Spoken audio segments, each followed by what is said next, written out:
Hey guys, it's Darian. Welcome back to my YouTube channel. Long time no see. I know it's been a long time since I posted an official video on here, but I'm back and I wanted to try something a little bit different today. Today we're going to be going through some of my most obscure, unique, expensive or not so expensive. Some of them were literally $1 Twilight items that I've collected and come across over the years. And while we do that, I'm gonna read you a little bit of my writing, just give you little snippets. And I decided I'm just gonna pull a random chapter out of my fantasy book, Sienna and the Soul Weaver. I'm not gonna start at the beginning. I'm just gonna read a random chapter, and then I'm gonna end the video with a random chapter from one of my Twilight fan fictions. I haven't decided if I'm gonna do the Jacob one or the Edward one, but I just want to read you guys a little bit and maybe it'll interest you into reading. I'm just so grateful for you being here, and let's get started. The first Twilight item I'm gonna show you guys is this one right here. I found this one at my local Goodwill, and right down here, I'm gonna put it closer to the camera if you can't see. It was $3.49 for this. Honestly, I don't know if this was a fan art, or it doesn't really seem like official like Twilight merch, but either way, I thought it was really cool. I found it in the artwork section at my local Goodwill. Another fun Twilight item I want to show you guys is this Jane from the Volturi Barbie. This does have a description of Jane on the back. It has Dakota Fanning on there as well, and it actually includes one of the exclusive Twilight Saga lipsticks. Let me see if it says. It says Ultra Luxe Twilight Beauty Lip Gloss. So that is included in there, but I'm gonna be keeping her sealed. And I want to show you guys one more thing before we read a little bit. It's this Bella Swan curling iron. It's a sparkle ceramic styling iron. Easily creates Bella's natural looking waves and loose curls in seconds. I'm gonna be honest, I think I got this one online, and this also, the Jane Barbie, online. So both of these were online, so they were probably marked up quite a bit. Also have this super awesome Volturi makeup set. This is very, very, very rare. Pretty, a little beat up, as you can see. I didn't beat it up. It was like that when I found it. On the back, it says the Volturi gifts includes an eyeshadow palette, a duo lip gloss, a sharpener, an eyeliner, an all-over shimmer, a brush, a nail polish, and another nail polish. So yeah, pretty cool. I probably did get this one online. There's no way I got lucky thrifting. And there's no price tag on this anyway. Usually the thrifted stuff does have a price tag unless I'm able to manage to get it off. We have this Twilight Seen It board game. It includes all 3 games, Twilight, New Moon, and Eclipse, which is pretty cool. I absolutely got this one thrifting, and this is actually one of the ones I was able to get the price tag off of. I either got this at Salvation Army or Goodwill. Yeah, it probably wasn't more than $5. Normally the board games are usually between like $5 to $7 if you get lucky, like 5 to 8. I know they've been raising prices all over the place, but yeah, it's pretty cool. This is the back. So it includes quite a bit, including collectible tokens, as you can see right at the top. And we are going to open this up and look inside, but first we're going to read a little bit. So I am highly debating. I think it's very hard to just pick a random chapter, but sorry, my nose is very stuffy. I apologize. I know I sound terrible. Okay. So I finally decided on a chapter. This is going to be chapter 22 of my novel Sienna and the Soul Weaver. Again, this is my original work, my dark fantasy novel, and you can find it for free on Wattpad. There's a link in my bio here on YouTube where you can find it. My name is Darian Mackenzie on there. And yeah, it's totally free. You can check it out on Wattpad, and I'm going to read you guys some. Snatching up the wand, I grip it to my erratically beating heart and keep it there tightly against my chest. The bird sent this miracle to me, just as Berta knew it would. I just had to listen to my instincts. The part that is truly baffling to me, though, is the sensation of familiarity that I still cannot shake after meeting eyes with the small, fluttering creature. The ground shakes as a beast stomps toward my direction, his growl of rage sounding far more beast than man. The wand begins throbbing, almost vibrating, as if alerting of the incoming danger and prompting me to do something about it. But what exactly? I studied the most relevant spells last night, studied until my eyes burned, before I finally let myself fall into a restless sleep. An offensive spell pops into my brain, the description of which I recall being particularly disturbing for a multitude of reasons. Ethereal. Stings like acid, but burns like fire. Origin. Birth from the elven word Fironero, meaning to tend the fire. The Endiopan tribe were the first to combine powders with their fire pits during the year 12 BA, or before Abeeson, in order to produce and contain poisonous mist. These mists were used to attack or disarm enemies. Some were even capable of controlling those who inhaled the aroma and are still used to this day. Ethereal, I cry, wand firmly in hand.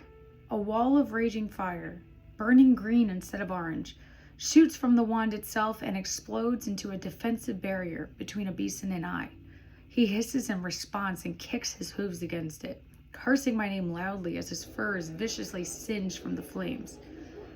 Despite this result, he continues punching and kicking, causing a thick cloud of scorched hair follicles to fill the atmosphere. The scent is disgusting, causing me to hack and cough violently. Madam Byrne, your shield! Donnie calls to me and I listen, turning to him just in time to catch the medieval shield. It is heavy, with the same symbol as the flag, large enough to cover my entire torso if held correctly. Thank you, I cry out, as the move saves me just in time, blocking a bolt of lightning that propels through the firewall and singes against the edge of my shield. Abeeson triumphantly plows ahead and I sprint off, darting in the other direction and leaving the shield behind for the boys to grab. The wand, tucked strategically in the top of my blouse, shakes against my chest, sparking a spell that manifests within my memory. Dexandio, I yell, grabbing the wand and waving it back toward Abeeson. He snarls, attempting to dodge the dark sludge that pelts his body. My mouth drops open as I watch him yank his feet at the tarry substance, unable to properly disentangle himself. Holy hell, I really can't believe that worked. Wench, Abeeson spits the word, both figuratively and literally, with the glob of saliva cascading across the distance separating us. Crying out in agony, the wand slips from my fingers as my left hand grabs my right arm, pulling it gingerly to my chest. The slime tears at my flesh and then solidifies, causing my skin to become mangled as it bubbles unnaturally. Sorry. Madam Byrne, here. Polly's voice breaks through the pain. His hands outstretched with a gleaming sword as he appears beside me. I grab it with my good arm and hold it the best I can, with both hands trembling as I turn to face Abeeson once more. He has nearly escaped the tar and snarls at me, giving his hoof another powerful yank before finally breaking free.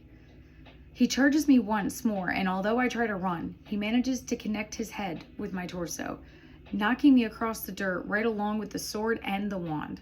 His horns only tore at my clothes, but his stone-like forehead definitely cracked some ribs, my lungs burning and my breathing becoming harsher. Abeeson's laugh reverberates around the stadium, with the audience joining in as well until he holds up his hand to silence them. Get up, Sienna. Surely that's not all you've got in you. I was promised to fight. His voice sounds like a guttural concoction of animal and human, every foul word aimed at my limp form, lying on the ground. I said get up.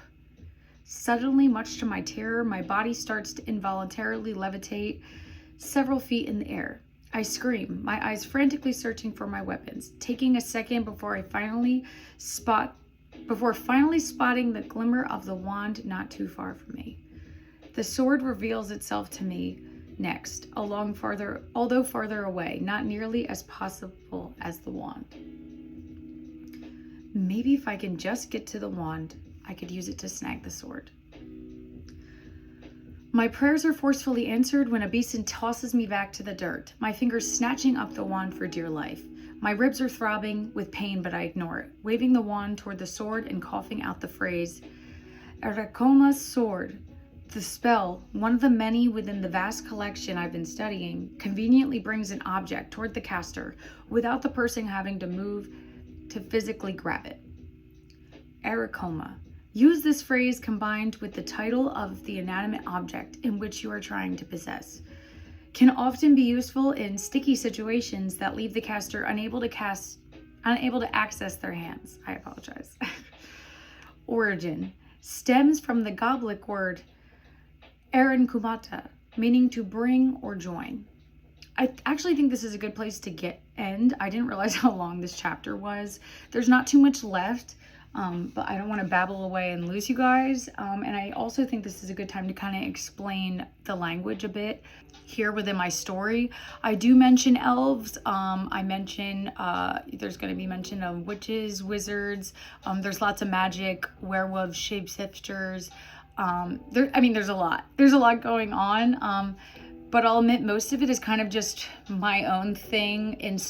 Some of it inspired by, obviously, origin that already exists, lore that already exists. But I also kind of just wanted to make some stuff up because when I'm writing, sometimes I'm just writing. Like I just write and write and write and write, and having to stop to look certain things up, like especially things when it's like, what's an elf's favorite food? Like, you know what I mean? Like, I know that there probably is actual answers for that. What is, the most, I don't know. You know what I mean, guys? So basically, a lot of this is just kind of my own thing. And to do that, I kind of made up the word. So instead of saying, whatever the actual term for a goblin language is, for example, I made up the word goblic. I believe that there is let me look it up. Okay, perfect. So when you Google goblin language, Dungeons and Dragons actually comes up, which I only know from Stranger Things. And it's known as, I will in no way ever know how to pronounce this, but it's spelled it's spelled Ghukliak. So Gukliak? I don't know. But anyway, I do remember looking that up during my research, and I was like, I don't want to just bite off Dungeons and Dragons. Obviously, I'm sure Dungeons and Dragons might have come up with that. I don't know if there's more lore to that. So I decided to just make up a word and called it Goblic. So no one can say, oh, that's not in Goblic language, because it's in my Goblin language. I made it up. I made up all the words in the languages that you're reading. A lot of them are names of loved ones kind of mixed together, combined. Some of it's just random words. Some of it's, mixtures of like different things that I see. I don't know. It's all made up. It's from my mind, but inspired by obviously research I've done and books and movies I've seen and stuff. I'm a huge reader, as you guys can guess. So anyway, before we read a little fan fiction, let's open up this deluxe Twilight Saga Seen It. Inside we do have a little instruction manual. Very nice. And we got the board game here, as you see here, and different cards, instructions. This cards pack is actually sealed. It says Fate on the front, and then I have unsealed ones. I've never played this, so this is just how it came from the thrift store. I really do think this one cost me like $5 to $7, honestly, at the time that I bought it. This one has all these Twilight Scene. Oh my goodness, all these Twilight Scene It cards. We got those collectible tokens they were talking about. This wolf kind of looks like a warthog a little bit. I'm gonna be honest. But yeah, we got some cute stuff. Even like, oh my goodness, graduation cap. Isn't that cute? The dice. And then last but not least, it is the actual Twilight Scene It CD, which I do have inside. So that's still there. It has all of the 3 first movies on the front, technical tips on the back. And yeah, it's got some quotes, and that's the inside of the Twilight Scene It. We're just gonna end off the video with a little Twilight fan fiction and some of my cooler, cheaper finds. Honestly, the cheaper finds are always the most exciting to me. I haven't bought Twilight stuff in years and years and years. I do not, you know, splurge like I used to. I'm a much more practical girly now. And honestly, I've sold a lot of my cooler stuff. A lot of the stuff that you're seeing now, you know, is just kind of like that favorite stuff that I really couldn't get rid of. But I used to have quite a bit more stuff. And I have more stuff than this, which I will show in another video. But yeah, I sold a lot of the stuff because I needed to make room. I just kind of overdid it with the collecting, and I regret a lot of it. I wish I just focused on some of the cooler stuff, or, you know, finding it at the flea market or the thrift store. And speaking of flea market, this poor Edward, I found at the flea market. I believe I was with my niece and nephew at the time. This guy was like $1 in like a Barbie bin, and I recognized him as the Edward Cullen doll. You can see the hair, the face. He does have some staining on his face. Again, I didn't do that. That's how I found him. He does have the classic Edward jacket, the little gray jacket. But this outfit is not, it does not look like an Edward outfit. I'm guessing that they just put that on so he wouldn't be naked. But yeah, so this was like $1 in a Barbie bin at the flea market. And these I got for free. So these are outfits, like descriptions of the outfits from the Twilight movies, just a few of them. I have Jacob Black as well, Edward Bella, and I'll read you guys a little bit. American Eagle t-shirt maroon, so he wore an American Eagle t-shirt. We've got dusty high top military boot. It says played by Taylor Lautner. Department wardrobe 9805 inspiration sheet. So this was kind of like, okay, so this is like the inspiration sheets for them, actually, if I want to correct myself. And then it's got Kristen's, we got Pebble skinny cut jeans. I love the way they describe some of this stuff. Cullen crest cuff to be produced by Artisans Designs. So I guess it hadn't even been designed yet at this point. And that was for Edward. So yeah, I got these for free. I believe someone just sent these to me to be nice. Years ago, when I was still kind of doing like social media and stuff and TikTok and all that. I haven't been on social media in about 3 years. I'm social media free except for good old YouTube and Wattpad. So I want to end off the video with some of my own Twilight fan fiction that I've written here on Wattpad. I have a Jacob one that's called Clouds Against the Eclipse, which I'm really proud of. It's based on an altered reality where if Alice had never come back after Bella went cliff diving by herself, like if she hadn't come back and, you know, Bella hadn't left to go save Edward from the Volturi, if none of that had happened and Bella had to just live her regular life in Forks and accept her reality, that's what this is based off of. And she basically gets with Jacob. So I do also have my Edward one called A Bite of Forbidden Fruit, which is based on an altered reality where Edward and Bella do still get married, but there's no Renesmee and Bella is still human. So Bella decides to stay human and go to college in exchange for, you know, marital relations and just, you know, good vibes with Edward.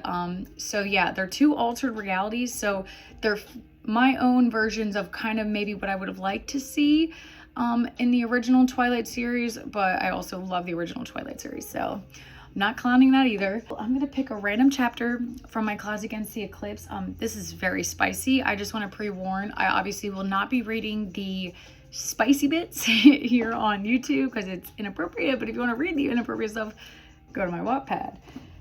So I don't know if you guys remember this part or how into Twilight you guys are who are watching this right now, but there's this part, I particularly have the scene from the movie in my mind, even though I've read the books actually probably way more than I've seen the movies. But there's this scene in New Moon where like it seems like Jacob is gonna kiss Bella, and then like there, you know, there's like the phone call or whatever, it interrupts it, like, but you think they're about to kiss, like you think they're about to get together, and then he gets the phone call and it's Edward and he's asking, you know, where's Charlie, and he says Charlie's at a funeral, etc., etc. You guys know.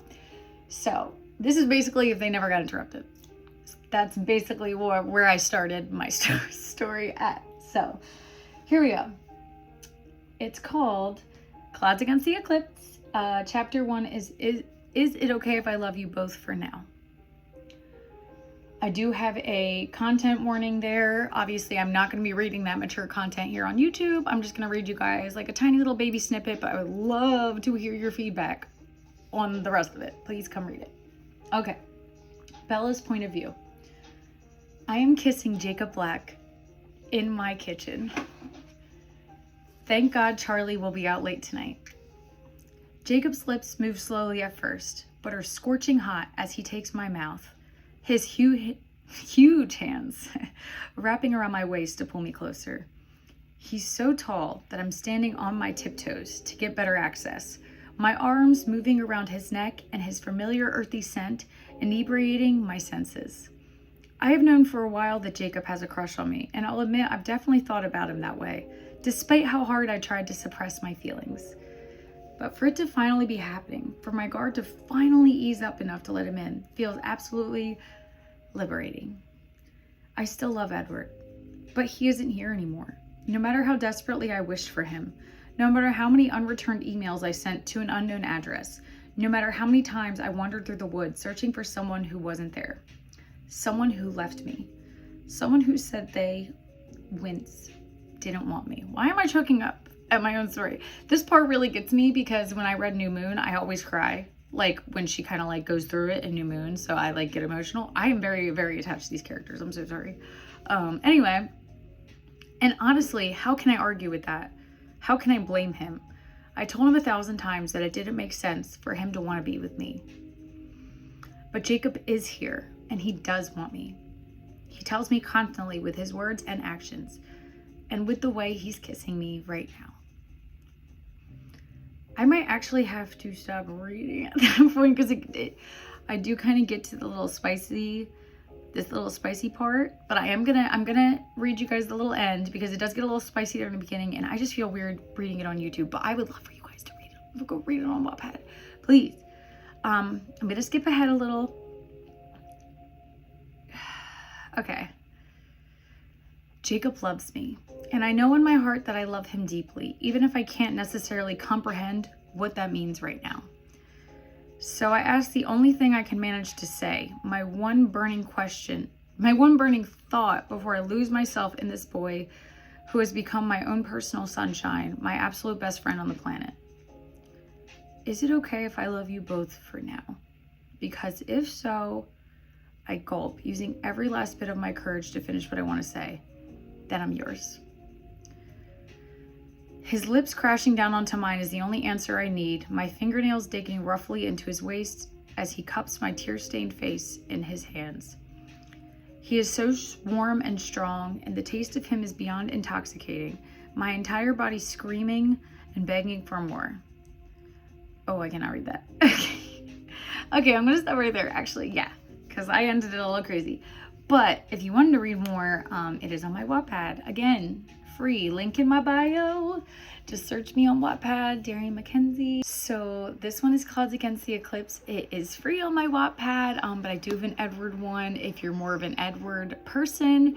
That one's called A Bite of Forbidden Fruit. That's on there, and they're both completed. You don't have to like wait for a conclusion. I finished them both a while ago, so they're on there. And yeah, I think that's where I'm gonna end this video off. I just want to say thank you so much for being here. If you watched this whole video or if you even clicked on it, I just really, and I mean it sincerely, would appreciate any one of you guys checking out my books. You know, the fan fiction I am really proud of, and I do have some other short stories and stuff on my Wattpad, but I would really love it to hear any feedback about my fantasy novel Sian and the Soul Weaver, because I am working on the sequel. I have a whole series lined up, and even if it is bad feedback, I want to hear it because I want to know what I need to change, what would make you want to continue reading it, you know what I'm saying? So thank you guys so much. I really appreciate it. And also, I want to let you guys know that there will be a giveaway once I actually hit 1,000 subscribers here on YouTube. I know it's kind of a ways away if you go look at my subscriber count, but that is when I plan on actually doing like a Twilight giveaway of some of this stuff, because like I said, I still have too much stuff. I regret overdoing it, and I think it would just be better to gift it to somebody else and give it a new loving home. So thank you guys so much. I appreciate you being here. I hope you're all doing well, and I'll see you in the next one. Bye guys.